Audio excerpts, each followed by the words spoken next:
Good day. Welcome again to an episode of Learn the TOEFL the Easy Way with Teacher Fish. Today, we are going to focus on a mid-level reading question called Rhetorical Purpose, or others simply call Purpose. Similar to an inference question, Rhetorical Purpose Question also asks the test taker to use logic. The two questions are also identical in a sense that they both need you to think outside of the box. Rhetorical purpose questions require you to understand the author's reason for mentioning something in the passage. You also have to consider the reasoning behind the inclusion of a certain piece of information in the text. Remember that, to answer this question type properly, the function of the material is the most important. The actual meaning of the information is not important in answering a rhetorical purpose question. In addition, the information asked about in this question is either found in the entire paragraph or individual sentences. A rhetorical purpose question normally appears on the test like this. The author discusses X in paragraph 2 in order to. Or, why does the author mention X? Or, the author uses X as an example of. Note that, in most cases, the piece of information being asked is highlighted, so it would be faster for you to locate it within the passage. Now, let us learn some strategies that would help make a rhetorical purpose question easier to answer. First, find the information in the text that the question asks about. Again, as I've said earlier, in most occasions the piece of information being asked is highlighted in the text. Moreover, some rhetorical purpose questions include the paragraph where you can find the information. So, finding the information that you need within the text wouldn't be difficult. Next is, after locating the information that the question asks about, consider how the piece of information relates to the passage as a whole. Here is where you might need to think logically. For the next technique, there are often clues in the passage that help identify the author's purpose in including a certain piece of information. Pay attention to words such as definition, explanation, example, illustration, contrast, comparison, function, to refute, to note, or to criticize.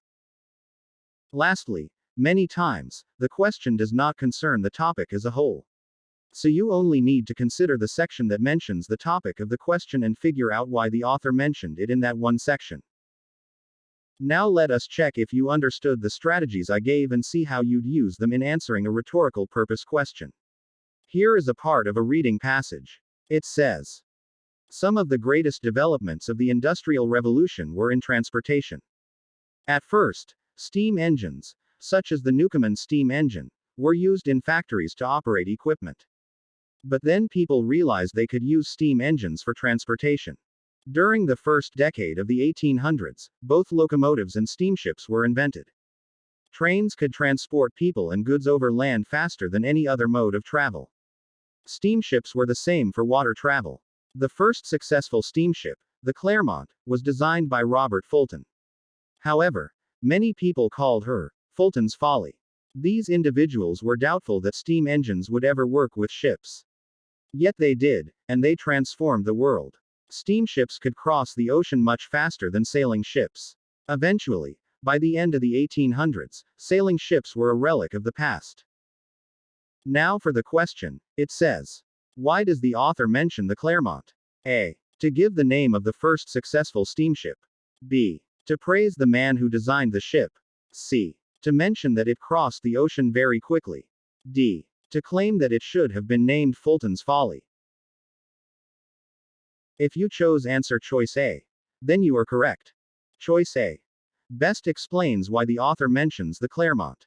The passage notes that both trains and steamships were first invented in the 1800s. Then, it mentions the Clermont and notes that it was the first successful steamship. Answer choice B is incorrect because there is no praise for Robert Fulton mentioned in the text.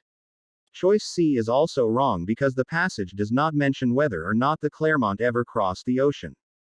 Finally, answer choice D is incorrect because the nickname is merely mentioned.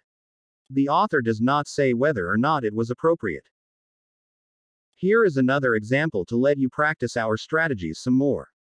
Again, the part of the passage reads, many scientists rely upon fossils to learn more about the Earth's past. They are not terribly interested with the fossils themselves. However, the fossils can tell them about how the land has changed over time. For instance, there are many places where fossils of sea creatures can be found on land. Once the age of a fossil is determined, a geologist will know that the area where it was found was underwater at that time. Also, the types of fossils that are discovered can tell scientists about the past. For instance, the woolly mammoths once lived in the cold regions in the northern hemisphere during the last ice age. When mammoth fossils are found and dated, climatologists can be assured that the area where the fossil was unearthed, no matter how warm it is now, was once cold enough for mammoths to live in. The question reads: the author discusses woolly mammoths in paragraph 4 in order to a.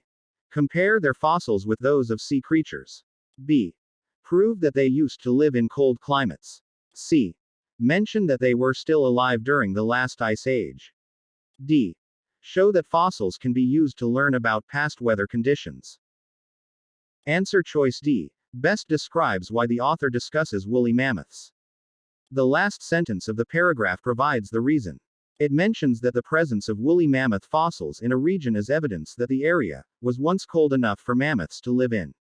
Choice A is incorrect because there is no comparison made between the woolly mammoths and sea creatures' fossils.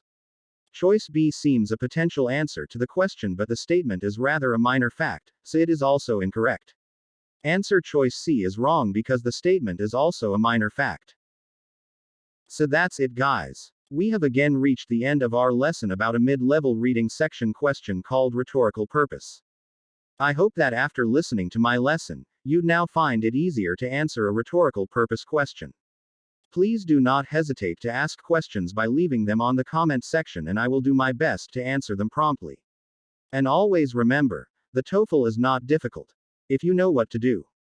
I have also uploaded other TOEFL lesson videos and some practice exercises here on my channel for you to sharpen your skills. Finally, please don't forget to subscribe, press like, and turn on the notification bell so that you'd be informed whenever I upload a new lesson or practice exercises. With that, see you again on the next episode of Learn the TOEFL the Easy Way with Teacher Fish. Have a great day, everyone.